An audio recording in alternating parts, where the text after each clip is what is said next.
Good evening students. Today we'll see current affairs analysis dated from November 2025. First article related to the ரேஸில் நடக்கக்கூடிய conference of parties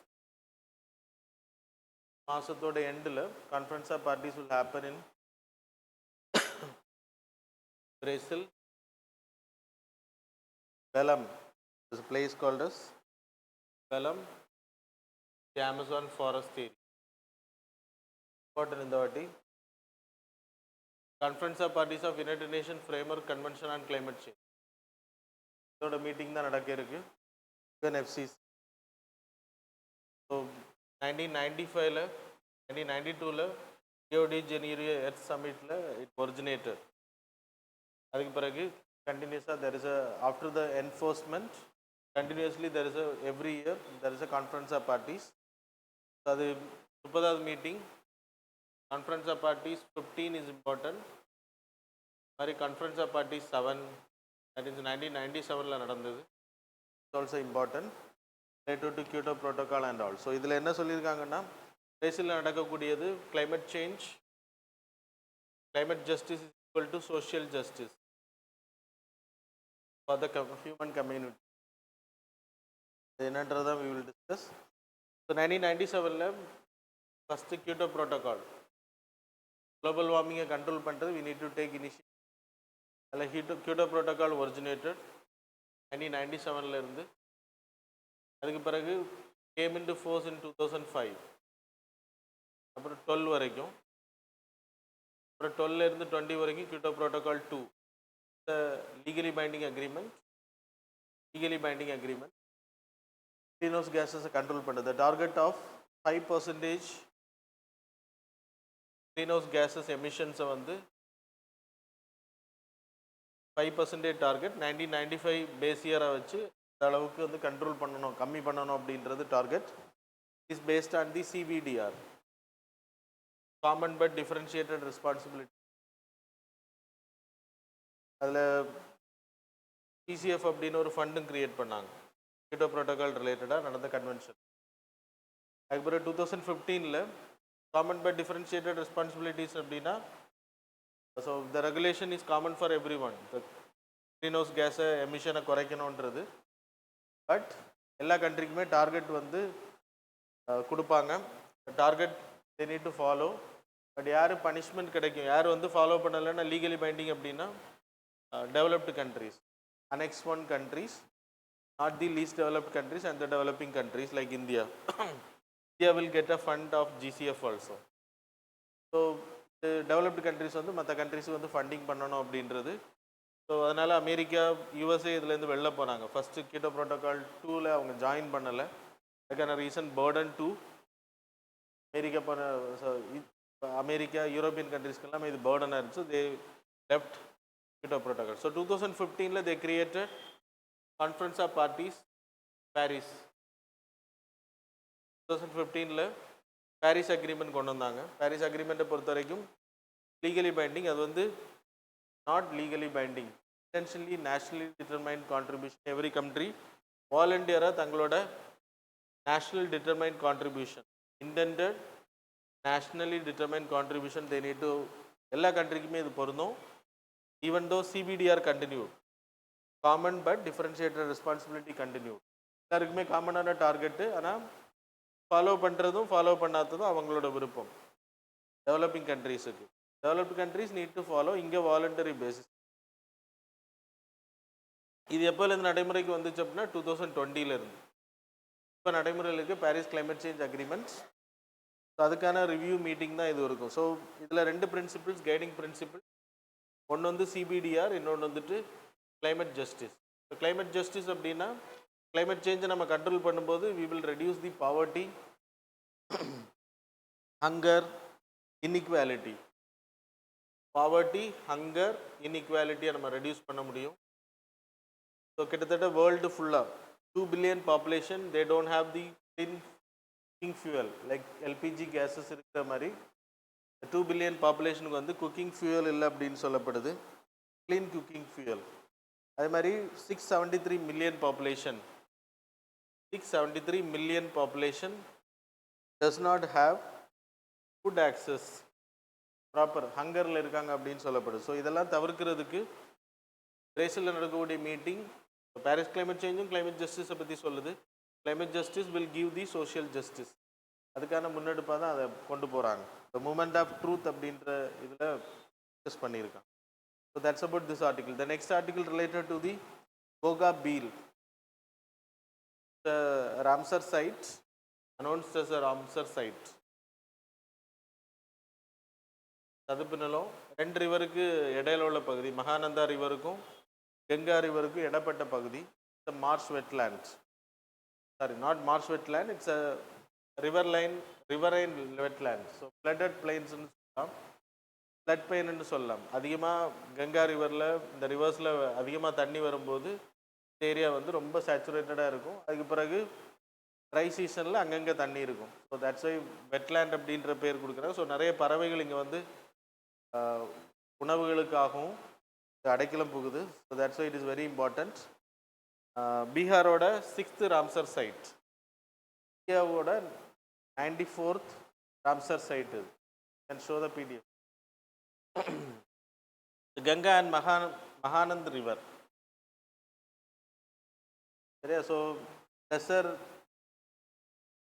stroke அது வந்து இங்கே வருது. அது மாதிரி ஸ்டார்க், அது மாதிரி பிளாக் நெக்ட் ஸ்டார்க், அப்புறம் ஸ்மூத் கோட்டட் ஒட்டர் உயிரினங்கள் எல்லாமே இங்கே இருக்குது.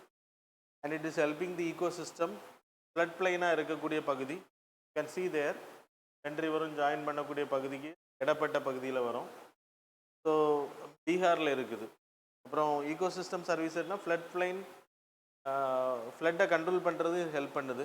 So next is ground water recharging help பண்ணுது. Carbon storages, then carbon sequestration, climate ரீஜனாக இது ஆக்ட் பண்ணுது. அது மாதிரி கேஞ்சட்டிக் ஈகோசிஸ்டமை ஸ்டெபிலைஸ் பண்ணுறது ஹெல்ப் பண்ணுது. So that's why this area is announced as Ramsar site. Ramsar சைட்டை பொறுத்த வரைக்கும் ரீசெண்டாக கூட நான் உங்களுக்கு சொல்லியிருந்தேன், 1971 it was the meeting conducted in Ramsar. There is a place. Ramsar அப்படின்றது ஈரானில் இருக்குது. ஸோ அது ஈரானில் நடந்த அந்த மீட்டிங்கில் முடிவு பண்ணாங்க. 172 countries are member. 2746 sites wetlands வந்து இன்டர்நேஷ்னல் இம்பார்ட்டன்ட் வெட்லேண்ட்ஸ் வந்து சேர்க்கப்பட்டிருக்கு. இந்தியா பொறுத்த வரைக்கும் 94 வெட்லேண்ட்ஸ் இப்போ வரைக்கும் ஆட் ஆகிருக்கு. ஏஷியாவில் we are the first and then third in the global அதிகமான வெட்லேண்ட்ஸ். 13.6 லட்சம் ஹெக்டர்ஸ் வெட்லேண்ட்ஸ் இந்தியாவில் இருக்கிறதா சொல்லப்படுது. ராம்சர் சைட் ரிலேட்டடாக மற்ற வெட்லேண்ட்ஸும் நிறைய இருக்குது. Third in the global. So that's about this article. The next article, there is a MCC, Model Code of Conduct, Malleable Code of Conduct அப்படின்னு மென்ஷன் பண்ணி ஆர்டிக்கிள் போட்டிருக்காங்க. Malleable Code அப்படின்னா இட்ஸ் அ சேஞ்சிங் கோட் அப்படின்றது. So Malleable like MCC, Model Code of Conduct, it originated in the year 1958. First time it was introduced in Kerala. கேரளாவில் local எலெக்ஷன்ஸில் Kerala political parties they came into concerns. அவங்களே லிமிட்ஸை வர வச்சு election டைமில் அதை கடைப்பிடிச்சாங்க. அதுக்கு பிறகு இந்தியன் எலெக்ஷனில் வந்து 1991 மாடல் கோட் ஆஃப் கண்டக்ட் அப்படின்றது. ரீசன் என்ன அப்படின்னா இன்றைக்கி அது வந்து மிஸ்யூஸ் பண்ணப்படுது. மாடல் கோட் ஆஃப் கண்டக்ட் அப்படின்னா 3 வாரத்துக்கு முன்னாடி எலெக்ஷன் ஸ்கெடியூல்ட் ஆகக்கூடிய 3 வாரத்துக்கு முன்னாடி எலெக்ஷன் அனௌன்ஸ் பண்ணுவாங்க. அனௌன்ஸ் பண்ண டேட்லேருந்து மாடல் கோட் ஆஃப் கண்டக்ட் நடைமுறையில் வரும். So it's restrict the political parties, like அவங்க ஆக்டிவிட்டீஸ் எல்லாமே ரெஸ்ட்ரிக்ட் பண்ணும். ஸோ எல்லா பொலிட்டிக்கல் பார்ட்டிஸுக்கும் binding, but it's not legally enforced. இந்த ஒரு சட்டமும் அது கிடையாது மாடல் கோட் ஆஃப் கண்டக்ட். யாராச்சும் மீறுறாங்க அப்படின்னா 10 மணிக்கு மேலே பிரச்சாரங்கள் பண்ணக்கூடாது. அப்படி அதை மீறி பண்ணுறாங்க அப்படின்றப்போ அதுக்கு பனிஷ்மெண்ட்ஸ் எல்லாம் கிடையாது. அதனால தான் லீகலி இட்ஸ் நாட் பேக்கப். அது மாதிரி அண்டர் எம்சிசி கவர்மெண்ட் என்னென்ன கைட்லைன்ஸ் இருக்குது அப்படின்றத சொல்கிறேன். கிளாஸஸ்லேயும் நம்ம பார்த்துருக்கோம். MCC government is prohibited for announcing any welfare schemes. இப்போ நியூஸ் வந்ததுக்கான ரீசன் பீகாரில் இருக்கக்கூடிய கேஸ் ஸ்டடி. ஸோ எந்த ஒரு வெல்ஃபேர் ஸ்கீம்ஸும் எலெக்ஷன் அனௌன்ஸ் பண்ணதுக்கு பிறகு வெல்ஃபேர் ஸ்கீம்ஸ் லான்ச் பண்ணக்கூடாது. cannot transfer any appoint a new officials. இப்போ எஸ்பி கலெக்டர் இவங்களெல்லாம் எலெக்ஷனுக்கு முன்னாடி ட்ரான்ஸ்ஃபர் பண்ணக்கூடாது. எலெக்ஷன்னா அந்த எலெக்ஷன் அனௌன்ஸ் பண்ண டேட்டில் இருந்து யாரோட கண்ட்ரோலில் இருக்குன்னா எலெக்ஷன் கமிஷனோட கண்ட்ரோலில் இருக்குது. ஸோ சிஎம்முக்கு அதிகாரம் கிடையாது. Cabinet secretary, that is chief செக்ரட்டரிக்கு அதிகாரம் கிடையாது. அது மாதிரி ministers of ruling party, MLAs, MPs வந்து அஃபிஷியல் ஒர்க்கு பங்கேற்க முடியாது. அவங்க வந்து அதுக்கப்புறம் எம்பிஸ் எம்எல்ஏஸ் அப்படின்ற பேரில் கவர்மெண்டோட ஸ்கீம்ஸை லான்ச் பண்ணுறது, கவர்மெண்டோட ஸ்கீம்ஸை போய் துவக்கி வைக்கிறது, இந்த மாதிரி அஃபிஷியல் ஃபங்க்ஷன்ஸில் கலந்துக்க முடியாது. அது மாதிரி சிஎம் பிஎம்மை தவிர மற்ற யாருமே கவர்மெண்ட் வெஹிக்கிள்ஸை பயன்படுத்த முடியாது. அவங்க செக்யூரிட்டி ரிலேட்டடுன்றதுனால அவங்களுக்கு மட்டும் அலோட், மற்ற யாருக்கும் அலோவ் கிடையாது. அது மாதிரி எலெக்ஷன் கமிஷன் இதை இம்ப்ளிமெண்ட் பண்ணுறதுக்கு they have the rights to like political பார்ட்டிஸை வந்து டீரெகனைஸ் பண்ணுறதுக்கும் வார்னிங் கொடுக்கறதுக்கும் அதிகாரம் இருக்குது. மாடல் கோட் ஆஃப் கண்டக்டில் சொல்லியிருக்காங்க. ஆனால் அதுக்கும் லா பேக்கப் கிடையாதுன்றதுனால it was not mentioned. Representation of people ஆக்டில் இட் வாஸ் நாட் மென்ஷன். அதனால் யாருக்குமே அதை பற்றி பயம் கிடையாது. இது இப்போ நியூஸில் வந்ததுக்கான ரீசன் என்ன அப்படின்னா, பீகார் எலெக்ஷன் டைப்பில் there is a case study நான் போட்டிருக்கேன் உங்களுக்கு. முக்கியமந்திரி ஒரு எம்ப்ளாய்மெண்ட் ஸ்கீம், அசிஸ்டன்ட் ஸ்கீம் வந்து லான்ச் பண்ணாங்க. அதில் வந்து ஒவ்வொரு பெண்களுக்கும், வேலை இல்லாமல் இருக்கக்கூடிய பெண்களுக்கு வந்து 10,000 ரூபா வந்து அக்கௌண்ட்டில் வந்து போடப்பட்டுச்சு. ஸோ அது எலெக்ஷனுக்கு கொஞ்சம் முன்னாடி தான் ஆரம்பித்தாங்க. ஒரு 2 months 3 months முன்னாடி தான் ஆரம்பித்தாங்க. இன்றைக்கு வரைக்கும் அந்த பணம் வந்து ட்ரான்ஸ்ஃபர் பண்ணிகிட்டே இருக்காங்க. ஸோ இது எலெக்ஷன் அனௌன்ஸ் பண்ண பிறகு இது நடந்துட்டு தான் இருக்குது. இன்றைக்கி எலெக்ஷனும் ஃபஸ்ட் ஃபேஸ் ஆரம்பிச்சிட்டாங்க. ஸோ இது வந்து violation of MCC. So there should be a legal backup. ஒரு ஒரு தண்டனைக்குரிய குற்றமாக இல்லைன்னா தண்டனைக்குரிய பனிஷபிள் இதில் அதை வந்து ஆட் பண்ணணும். அப்போ தான் அது லீகல் பேக்கப் கொடுத்தா தான் அதுக்கு என்ன தண்டனை கிடைக்கும், யார் அதை பனிஷ் பண்ண முடியும் அப்படின்ற, இல்லைன்னா விதிகளை மீறுறாங்க அப்படின்னா பொலிட்டிக்கல் பார்ட்டிஸோட அங்கீகாரத்தை ஒரு பேரளவில் சொல்லியிருக்காங்க, அங்கீகாரத்தை ரத்து பண்ணலாம் அப்படின்றது. அது எங்கேயுமே அதுக்கான பவர் வந்து எலெக்ஷன் கமிஷனுக்கு கொடுக்கப்படலை. ஸோ எம்சிசி வயலேஷன், அது மாதிரி பணம் எடுத்துகிட்டு போகிற இந்த மாதிரி விஷயங்களில் மாட்டும்போது அதுக்கு என்ன தண்டனை அப்படின்றது சொல்லப்படலை. So legal backup is important அப்படின்றத இந்த ஆர்டிக்கிளோட கன்க்ளூஷனில் சொல்கிறாங்க.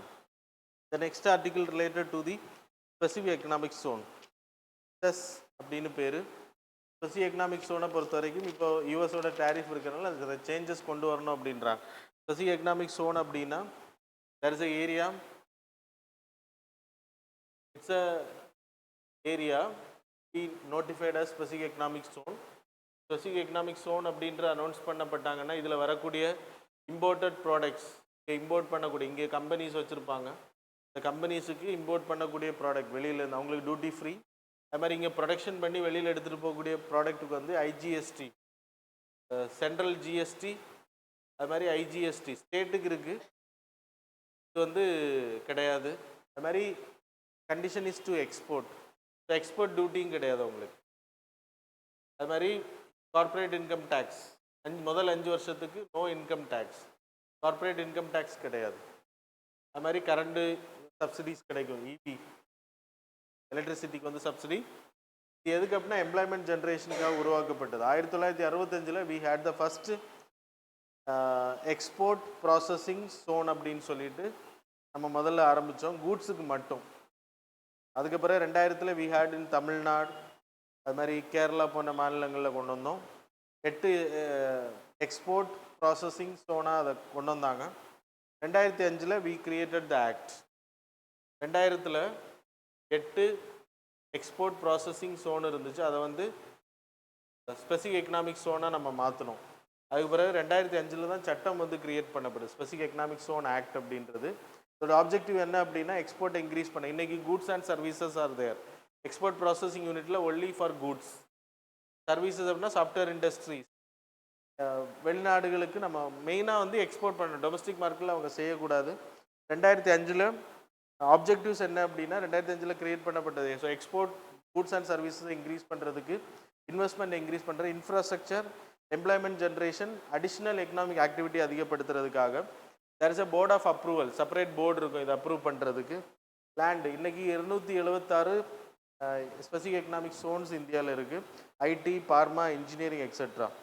அது மாதிரி இதில் ரிவர்ஸ் ஸ்பெசிஃபிக் எக்கனாமிக் ஜோன் வச்சுருக்கோம். அதே மாதிரி financial specific economic zone. Normal specific economic zone வந்துட்டு அவங்களுக்கு சொன்ன ஐடி இண்டஸ்ட்ரி. ரிவர்ஸ்னா இப்போ ஈரான் போன்ற நாடுகளில் we can create a specific economic zone. அது என்ன பர்பஸ் அப்படின்னா இங்கே நமக்கு அங்கேருந்து அதிகமான ரா மெட்டீரியல் கிடைக்குது. சாபஹார் போர்ட்டில் we are going to create specific economic zone. அங்கே ப்ரொடியூஸ் பண்ணி இந்தியாவுக்கு கொண்டு வருது ஃபெர்டிலைசர். ஏன்னா ஈரான்கிட்டேருந்து நம்ம அதிகமாக ரா மெட்டீரியல் வாங்குகிறோம் அப்படின்றப்போ அங்கேயே வந்து கிரியேட் பண்ணி அங்கேயே வந்து we can produce with cheaper cost. அது மாதிரி ஃபினான்ஸ் ஸ்பெசிஃபிக் எக்கனாமிக் ஜோன், அது குஜராத்தில் இருக்கக்கூடிய GIFT city, international financial servicing centre. So இது சர்வீஸ் சென்டர். இது எது அப்படின்னா இன்டர்நேஷ்னல், அங்கேயும் டியூட்டி ஃப்ரீ டிரான்சாக்ஷன்ஸ் எல்லாம் பண்ணுற டாலர்ஸ் இந்த மாதிரி பண்ணலாம். இது எது கொடுத்துருக்கோம் அப்படின்னா ட்ரேடை வந்து அதிகப்படுத்த. கிட்டத்தட்ட இன்றைக்கி எம்ப்ளாய்மெண்ட் ஜென்ரேஷன் எடுத்தால் 15 மில்லியனுக்கு பக்கத்தில் எம்ப்ளாய்மெண்ட் 1.5 மில்லியனுக்கு பக்கத்தில் எம்ப்ளாய்மெண்ட் ஜென்ரேஷனாக இருக்குது. ட்ரேட் எடுத்துக்கிட்டிங்கன்னா 172 பில்லியன்ஸ் வந்து ட்ரேட் அதிகமாக இருக்குது. 2005 it is 5 billion, now it is 172 billion. Employment generation in 2005 1.3 lakh, இன்னைக்கு வந்து 1.5 மில்லியனா அதிகமாக இருக்குது. So that's the success story of specific economic zone. That's about the articles. Now we will move on to the MCQ. So question number 1 regarding the Convention of International Trade in Endangered Species, that is CITES. Consider the following statement. Statement number 1, it is legally binding on member countries and replaces the national laws. Statement number 2, the secretariat is administered by UNEP. Statement number 3, the species listed in Appendix 3 require both export permits and certificates of origin for trade. How many of these statements given above are correct? Options are A only 1, B only 2, C all the 3, D none of the above. Question number 2, with reference to the Surrogacy Regulation Act 2021, consider the following statements. Statement number 1, the Act allows commercial surrogacy. Statement number 2, the intending couple must be the Indian citizen and married for at least 5 years. Statement number 3, a woman can act as a surrogate mother only once in her lifetime. Which of the statements given above are correct? Options are A 1 and 2 only, B 2 and 3 only, C 1 and 3 only, D all of the above.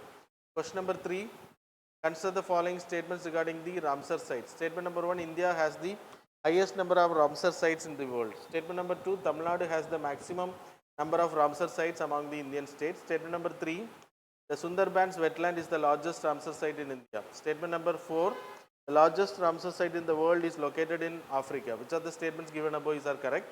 Options are A 1, 2 and 3 only, B 2, 3 and 4 only, C 1 and 4 only, D 2 and 4 only. Question number 4, match the following India and US foundational agreements. ISMOA agreement is paired with sharing of geospatial and satellite data for navigation and targeting. LEMOIA is paired with reciprocal access to military bases for logistics and refueling. COMCOSA is paired with enables encrypted communication and interoperability. BECA வந்து paired with protection of classified military information. இதில் எந்த match வந்து correct அப்படின்றத பேர் பண்ணி சொல்லுங்கள். Okay. Question number 5, with reference to the SWIFT, consider the following statement. Statement number 1, it facilitates global money transfers by directly settling payments between banks. Statement number 2, it is controlled by Central Bank of G10 countries and European Central Bank and National Bank of Belgium. Statement number 3, each financial institution on the SWIFT network is assigned a unique identification code. So the statements given above are correct. Options are A 1 only, B 1 and 2 only, C 2 and 3 only, D all of the above. That's all about the current affairs and MCQ. Thanks a lot for joining with us.